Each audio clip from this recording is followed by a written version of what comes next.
Hezbollah ও ইসরায়েলের যুদ্ধবিরতি চুক্তি পরবর্তীতে নতুন সরকার প্রতিষ্ঠার মধ্য দিয়ে ঘুরে দাঁড়াচ্ছে লেবানন। দেশটির সাম্প্রতিক সংকট নিরসনে সর্বোচ্চ কূটনৈতিক প্রচেষ্টা চালিয়েছে ফরাসি কর্তৃপক্ষ। যুদ্ধবিধ্বস্ত দেশটি পুনর্গঠন ও নবগঠিত সরকারকে সহযোগিতার বার্তা দিতে লেবানন সফরে গেছেন ফরাসি প্রেসিডেন্ট ইমানুয়েল ম্যাখো। শুক্রবার লেবাননের নবনির্বাচিত প্রেসিডেন্ট জোসেফ আউনের সঙ্গে দ্বিপাক্ষিক বৈঠক করেন ম্যাখো।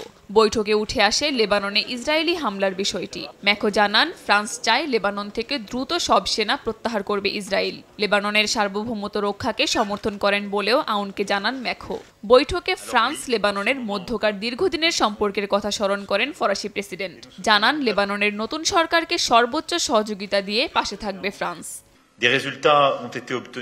লেবাননের পশ্চিমে ইসরায়েলি বাহিনীর সরে যাওয়ার বিষয়টিকে ভবিষ্যতে বাড়াতে হবে। দেশটি থেকে ইসরায়েলি বাহিনীর পুরোপুরি সরে যাওয়া প্রয়োজন। নিরাপত্তা নিশ্চিতে লেবাননের সেনাবাহিনীর একচেটিয়া অধিকার প্রতিষ্ঠা প্রয়োজন। এজন্যই লেবাননের সেনাবাহিনীর শক্তি বৃদ্ধি ও দেশটির দক্ষিণে সেনা মোতায়েন সমর্থন করি আমরা।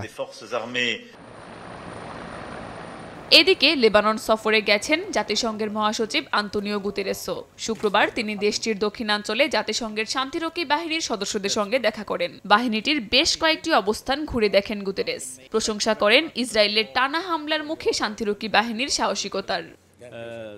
কাকুলি আখতার, সময় সংবাদ।